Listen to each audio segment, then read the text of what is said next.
12강 19장에서 21장까지 오늘이 사사기 마지막입니다. 예.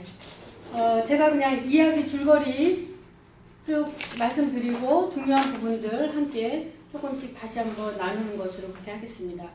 사사기 19장에서 21장은 사사기 전체 결론 부분인데요. 사사기는 앞부분에 두 개의 서론, 뒷부분에 두 개의 결론이 나옵니다. 첫 번째 두 개의 서론은 역사적 서론, 그리고 신학적 서론, 그리고 마지막에 두 개의 결론도 거꾸로 신학적 결론, 역사적 결론, 그리고 중간에는 사사들의 일대기, 이렇게 활동 상황 이런 것들을 이제 기록하고 있죠. 자, 오늘은 두 번째 결론 부분으로서 역사적인 결론 부분입니다. 오늘의 이 말씀도요, 보면 자기 소견대로 행한 이스라엘 사람들의 결말이 어떠했는지를 잘 보여주고 있고요. 그리고 이 저자가 이제 사무엘 시대 이후에 강력한 중앙 집권적인 왕정 체제가 왜 필요했는지 그 필요성과 정당성을 잘 보여주려고 하는 목적으로 이 뒷부분에 이 내용을 삽입한 것으로 이렇게 보고 있습니다. 이것이 없었던 일은 사실 아닌 거고요. 이건 있었던 일이고 앞부분에 가나안 정착하는 그 초기에 이러한 일들이 일어났을 것으로 보고 있습니다. 그 이유는 뭐냐면요. 이 본문 말씀에 보면은 아론의 손자인 비느하스가 생존하고 있다는 것이 나오거든요. 예, 대제사장이죠. 이 아론의 손자인 비느하스. 굉장히 초기 시대에 발생했던 일이라는 걸 알 수가 있고요. 블레셋의 압제가 없었습니다. 이때는. 블레셋은 나중에 나오죠. 삼손 때 이제 나오게 되죠. 그리고 베냐민 지파 기브아 사람들에 대한 그 응징을 할 때 유대 지파 간의 동맹체제가 굉장히 강한 것을 볼 수가 있어요. 나중에 사사기 후기로 가면은요, 이 동맹관계들이 굉장히 느슨해지고 깨집니다. 근데 여전히 그 동맹관계가 아주 강한 것으로 보아 초기일 것이다. 이렇게 보는 것이죠. 자, 19장의 내용을 제가 간략히 말씀을 드리겠습니다.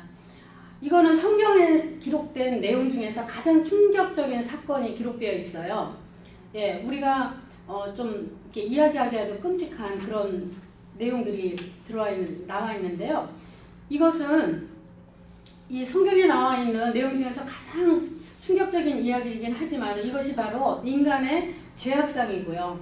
그리고 이 성경의 이런 모든 죄악상들을 우리가 볼 때에 어떻게 저럴 수가 있느냐 이렇게 보는 것이 아니라 그것을 통해서 우리의 영적인 상태들을 반성해 볼 수 있다면 우리는 하나님의 은혜를 구할 수 있는 그런 여지가 있는 것이죠.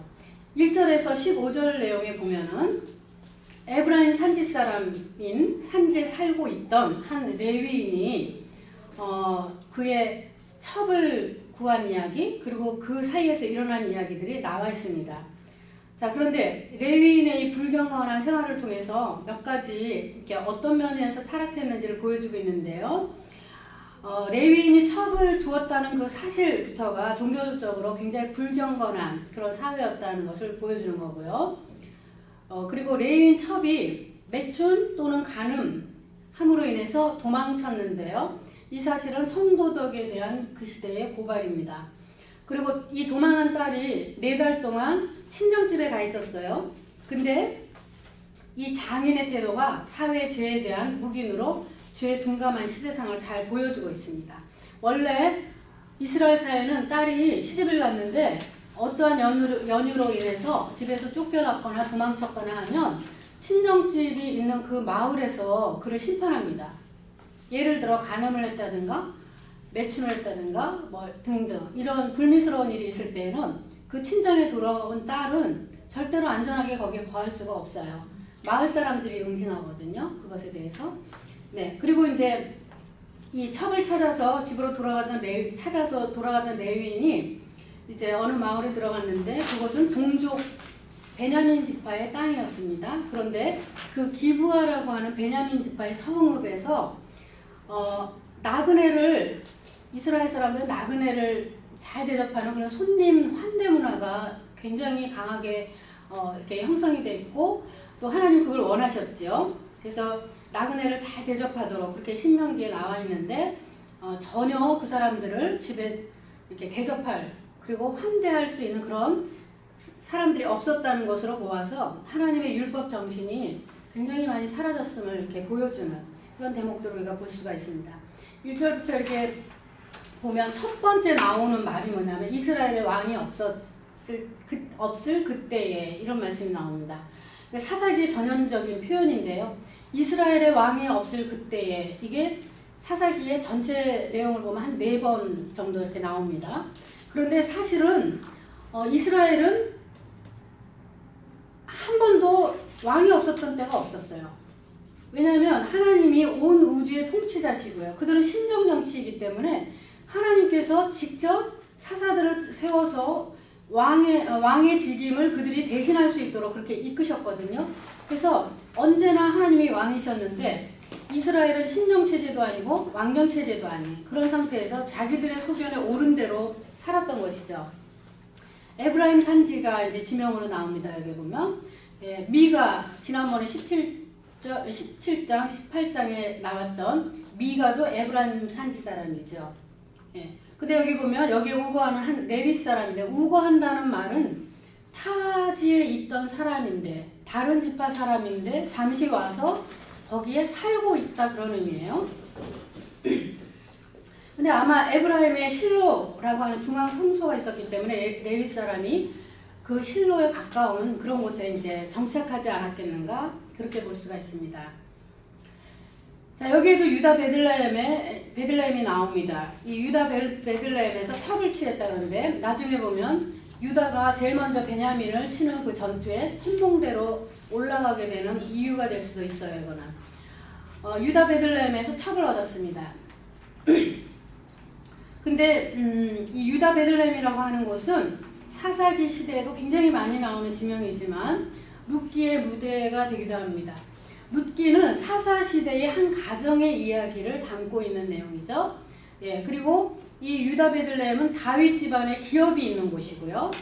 예수님께서 태어난 곳이기도 합니다. 근데 이 유다 베들레헴에서 첩을 취했다고 하는 것입니다.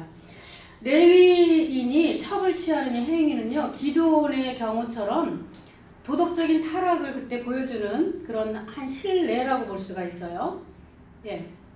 근데 우리가 한 가지 생각해 봐야 되는 것이 있습니다. 성경에 나오는 많은 사실들이 있죠. 뭐 일부 다처제도 있고 뭐 여러 가지 사실들이 있습니다. 근데 이런 것들이요, 다 진리는 아닙니다.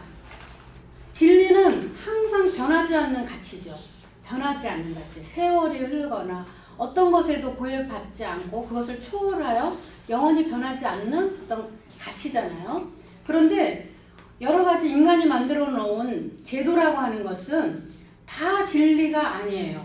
근데 성경을 보면서 사람들이 이것 봐라, 성경에 일부 다처제가 있다. 그러면서 이제 일부 다처제를 장려하고 옹호하고 이것이 법의 정신이다.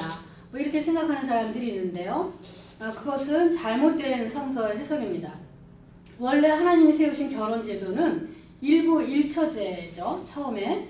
그런데 이것은 가나안과 그 주변국들 사이에서 그 당시에 사사시대에 성행했던 일부 다처제의 영향을 받아서 이것을 당연시 여기는 것으로 사람들이 이제 생각이 바뀐 것이죠. 그런데 우리가 성경에 보면 일부 다처제 얘기가 나오지만은 얼마 전에 제가 어떤 자료를 보니까 2013년도에 유타주, 저도 이제 유타주를 한번 방문한 경험이 있는데 거기는 70% 이상이 몰몬교도입니다. 근데 그 몰몬교도들이 왜 거기 가서 사느냐 하면 이 미국의 법이 일부 다처제를 허용하지 않잖아요. 그래서 한 사람만 결혼증서를 줘요. 한 여자에게만. 근데 몰몬교도들은 뭐 적게는 뭐 한 서너 명씩 이렇게 아내를 데리고 삽니다. 근데 그 유타주에 있는 한 판사가 연방정부의 판사인데요. 이 사람이 일부 다처제가 왜 옳은가 정당한가에 대해서 이 법안 상정을 했습니다. 그랬더니 거기에서 좀 생각해 보겠다 이렇게 처음에 얘기를 했는데 나중에는 그것이 판결문이 나오기를 허용하는 것으로 그렇게 판결문이 났어요. 즉 유타주는 일부 다처제를 옹호하는 그것을 수호하는 몰몬교도들이 사는 곳으로 되었죠. 이곳에서도 많이 유타주로 갑니다. 그런데 아이러니하게도 문제는 뭐냐면 그 처음에 그 모몬교를 창시했던 존 스미스가 30명의 아내를 데리고 있었다 그러는데 자기 자식들을 알아보지 못했다 그래요. 길거리에 있는 아이들 자기 자식인지 몰랐다 그래요. 근데 그 법이 통과되면서 결국은 많은 사람들이 우려했던 게 뭐냐면요. 이제 동성결혼, 그때는 동성결혼을 허용 안 했을 때거든요. 동성결혼 이것도 곧 허용할 수 있는 어떤 이것이 그 시작점이라는 거죠. 예. 그래서 사람들이 굉장히 많이 우려했는데 결국은 그렇게 됐죠. 예. 그렇다고 해서 법으로 그것이 합법화됐다고 해서 그것이 성도의 진리는 아닙니다. 절대로. 그렇죠. 그래서 이것은 일부 다처제나 무슨 동성애자들의 결혼이나 이런 것들은요. 인간의 본성 속에 가라앉아 있던 인간의 죄성이 밖으로 표출되어 나오는 것이라고 볼 수가 있습니다. 그 일부 다처제 이중결혼하는 사람들은요. 첫 번째 부인만 그냥 부인, 정식 부인이고요. 두 번째는 그 다음은요. sister wife라고 해요. sister wife. 그러니까 재미있는 호칭입니다. 근데 이것이 결국은 동성결혼을 합법화하는데 굉장히 큰 영향을 미쳤다는 것이죠. 예, 신명기 이제 23장에 보면은 창녀, 남색하는 자 이런 것에 대해서 하나님이 굉장히 엄히 이것을 금지하시는 그런 내용이 나옵니다. 그래서 이 구약의 첩제도 이것이 나온다고 해서 성경이 첩제도를 장려하거나 옳다고 인정하는 것은 절대로 아닙니다. 그런데 그 당시에 그 가정생활에 어떤 모범을 보여야 하는 레위인, 제사장 지파죠. 그 사람들이 첩을 취했다고 하는 것 자체가 굉장히 사회적으로 도덕적으로 타락해 있음을 보여주는 그런 예가 될 수 있어요. 자, 그런데 그 아내가 행음하고 남편을 떠나서 자기 이제 유다 베들레헴 자기 아비의 집으로 갔습니다. 여기에 3절에 보니까 그 여자에게 다정히 말하고 그를 데려오고자 하여 이렇게 그 여자에게 갔다고 하는 내용이 나오는데요. 여기 행음하였다 이 단어가요. 여러 가지 해석이 있습니다. 그런데 영어 성경 특히 우리가 많이 읽는 흥정형 킹제임스 버전에는요. 매춘하였다 이렇게 표현이 되어 있고요. 그리고 이제 일부 다른 성경 특히 70인역 성경 같은 데는요. 화를 내다라는 말로 번역을 합니다. 아주 가볍게 번역하는 거죠. 그것은 왜냐하면 3절에 남편이 다정하게 말하고 데려오려고 했기 때문에 아마 화가 나서 남편에게 대들었을 것이다. 뭔지 그렇게 이제 해석을 하는 것입니다. 아무튼 그렇게 해서 이 여자가 자기 고향으로 다시 돌아가서 친정집에서 4달 동안 있었다고 하는 것이에요. 그래서 찾아갑니다. 이 사람이 잘 해보려고 다시 이제 데려와서 살려고 갔는데 그렇게 해서 그 사위를 만나게 된 거죠. 장인이.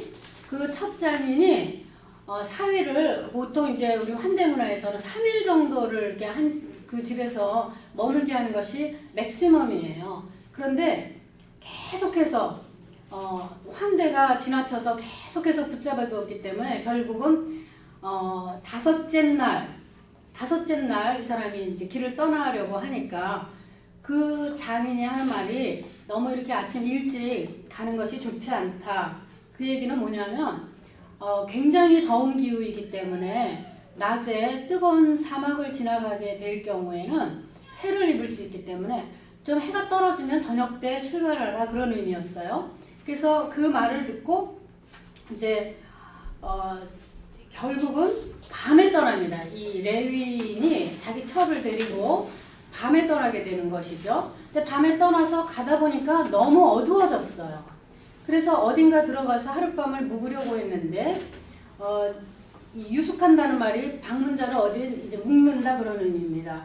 그랬는데 가다 보니까 이방인의 땅인 여부스를 지나가게 되고요. 그리고 또 하나는 그쪽을 건너서 더 좀 가면은 베냐민 지파의 기브아라고 하는 성읍이 나옵니다. 그러니까 이 사람은 자기가 레위인이고 유다 지파 사람, 그러니까 지파 그 레위인이고 또 자기가 유대인이기 때문에 이스라엘 사람이니까 자기네 동족에게로 가면 환대를 받을 수 있고 또 유숙할 곳을 내어줄 수 있다고 생각을 해서 이 여부스를 가는 것을 거절하죠. 이 여부스족이 있는 그곳에서 그냥 하루를 묵었다면 아무 일이 없었을 수도 있습니다. 그런데 여기 우리 한 가지 16절에 보니까 여부스는 곧 예루살렘이라 이런 말이 나옵니다. 예루살렘의 옛 이름이 여부스라는 말이에요. 여부스족들이 그때 당시에 예루살렘을 점령하고 자기네 땅으로 가지고 있었습니다. 그 뭐냐면 가나안에 처음에 정착하여 들어올 때 정복 전쟁이 있을 때에 베냐민 지파와 유다 지파가 이들을 여부스족을 다 몰아내지 못했어요. 그래서 예루살렘이 여전히 여부스족의 땅으로 되어 있었습니다. 나중에 이제 이게 다윗 때에 이 이스라엘 땅으로 돌아오는 것이죠. 예, 그래서 7 강한 민족 중에 하나가 여부스족이에요. 신명기 7장에 나오는 크고 7 족속 크고 강한 민족이라는 게 나오는데 그 중에 하나입니다. 그래서 여기에서 표현하기를 여부스는 곧 예루살렘이라 그때 당시 예루살렘이 여부스 거였다 그 말입니다. 이것은 그들의 불순종의 결과가 나온 비극이죠. 그리고 그 다윗이 여부스를 정복할 때에 여부스 점령군 대장의 이름이 요압인데요. 나중에 이제 그것을 여부스 쪽의 성읍을 이 이스라엘이 가지게 되는 것이죠. 그래서 그곳에 하나님의 성전이 있는 그 성지로 이제 그 사람들이 명칭을 그렇게 한 것이죠. 11절 이하에 보니까 해가 다 떨어져서 결국은 베냐민 지파가 있는 기브와 성읍 쪽으로 가기로 결정을 했습니다. 외인들이 사는 그 성읍으로 갈 필요가 없다 이렇게 생각을 한 거죠. 예, 여기 보면 라마라는 그 지명이 나오는데 라마는 사무엘의 고향이고요. 기브아는 사울의 고향입니다. 가만히 생각해 보세요. 라마와 기브아는 거의 인접해 있는 도시거든요. 근데 나중에 사무엘이 라마에서 태어난 사무엘이 기브아에서 태어난 사울을 왕위로 세울 때 이 입지 조건이 굉장히 용이했겠죠. 바로 가까이 있는 이웃이기 때문에. 자, 레위인과 그 첩과 하인이 이제 나귀를 도피를 가지고 많은 물건들을 가지고 있었기 때문에 이제 이스라엘 족속의 도시로 갔습니다. 그런데 기브아는요, 우리가 성경에서 보면은 나중에 이 사건 이후에 어떤 땅이 되느냐면 죄악의 도시를 상징할 때 기브아처럼 이런 말이 나옵니다. 그리고 호세아서에도 보면 기브아의 시대와 같이 오늘 배우는 이 내용이에요. 이스라엘 타락의 샘플이에요. 본보기. 그것이 바로 이 기브아라고 하는 장소입니다. 자, 그래서 결국은 이제 기브아 쪽으로 들어갔는데 아무리 해가 지도록 전부 다 길에서 기다려도 이 사람들을 집으로 하룻밤 묵어 가십시오 하고 데려가는 사람들이 하나도 없었어요. 우리가 이것을 어떻게 해석하면 이스라엘 사람들이 이렇게 나그네 대접하기를 이렇게 할 수가 있나 이렇게 생각을 하겠지만은요, 제가 말씀을 쭉 읽으면서 느낀 건 뭐냐면 이미 기브아 사람들은 이 사실을 다 알고 있어요. 뭐냐면 그 당시에 벨리알의 아들들, 즉 다시 말하면 비류, 기브아의 비류들인데요. 아무 쓸모없는 그런 인간들 지칭하는 말이거든요. 그 사람들이 주로 하는 악행이 뭐냐 하면은 동성들을 강간하거나 또는 성폭행을 하거나 하는 것이 너무나 비일비재하고 만연되어 있었기 때문에 이 기브아 사람들이 누구도 자기 집에 손님을 맞아들였다가는 그 봉변을 자기네들이 당한다는 것을 이미 경험상 알고 있다고 하는 것이에요. 그래서 아무도 이 사람들을 데려다가 환대해 주지 않았습니다. 이것은 마치 소돔과 고모라와 같은 그런 도시를 우리가 연상해 볼 수가 있는데요. 이 벨리알의 자식, 마귀의 자식이라고도 합니다. 살던 곳에서 나그네는 동성 강간과 성폭행의 대상이 되었다고 하는 것이죠. 자, 16절 이하에 보니까 마침 해가 다 저물어서 아무도 데려갈 사람이 없는데 한 노인이 밭에서 일을 하다가 집으로 돌아가는 길에 이 사람들을 봅니다. 이 사람도 역시 에브라임 산지 사람이고요. 기브아에 와서 잠시 머물고 있는 그런 타짓 사람인 것이죠. 그런데 이 노인이 어디로 가면 어디서 왔습니까? 이런 질문을 해요. 여러분, 이 질문은 우리 크리스찬들이 항상 스스로 하면서 살아야 되는 질문이에요. 우리는 어디서 왔고 어디로 가는가? 예. 우리는 육신의 장막에 잠시 머물러 있는 순례객이에요. 그리고 여행객들은 갈 집이 있잖아요. 그렇죠? 근데 똑같이 집 없는 건 마찬가지인데 여행하는 동안에 노숙자들은 어떤 사람들 갈 곳이 없는 사람이 있어요. 영원한 본향을 알지 못하는 사람. 그쵸? 그래서 우리는 그냥 여행객이에요. 잠시 살다가 가는 여행객이죠. 근데 이 노인의 질문에 레위인이 이렇게 자세히 설명을 합니다. 근데 이 말 중에 무슨 말이 있냐면, 이렇게 내가 여호와의 집으로 가는 중이다. 그런 말이 나옵니다. 18절에 보면은. 그건 뭐냐면, 여호와의 집, 베들레헴에 갔다가 이제 여호와의 집으로 갑니다. 내가 레위 사람입니다. 라고 하는 은연중에 드러내는 표현이에요, 이게. 네. 그런데 이 사람들이 민폐를 끼치지 않겠습니다. 우리는 소와 나귀 전부 나귀에게 먹일 것도 있고 우리도 먹을 것 충분하니까 노숙하지 않도록 그냥 잠만 좀 재워주십시오. 이렇게 청했습니다. 노인이 그것을 전부 아주 후하게 받아들이고 이 사람들을 선한 환대를 하려고 이제 그들을 데리고 가는데요. 우리가 20절에 이제 그 내용이 나오죠. 그 이후에 악한 시대에는 선을 행하는 것이 굉장히 위험할 수 있어요. 워낙 악한 세대이기 때문에 선을 행하는 사람들에게 오히려 해가 오고 그래서 선을 행하기에 주저하게 되고 두려워하고 그런 경우가 많죠. 이곳은 동족인 베냐민 지파의 기브아라고 하는 것이 중요한 사실입니다. 여부스족의 땅이 아닙니다. 자, 그런데 이들이 이제 22절 이하에 보니까 편히 쉬고 있을 때 발도 씻고, 이스라엘 사람들 발 제일 먼저 씻어요. 예, 정결 예식 같은 것인데요.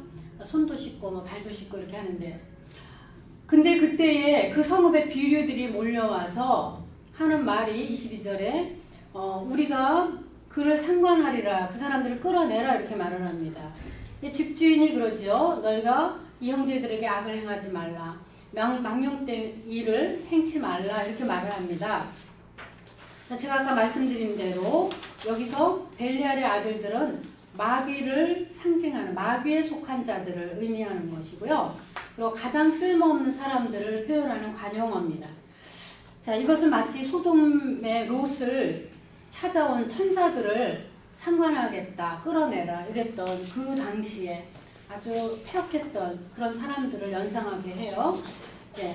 근데 여기 상관한다, 알겠다, 안다라고 하는 말은 성적인 관계를 표현하는 말이죠. 그래서 동성 강간을 하고 성폭행을 하겠다 이런 말입니다.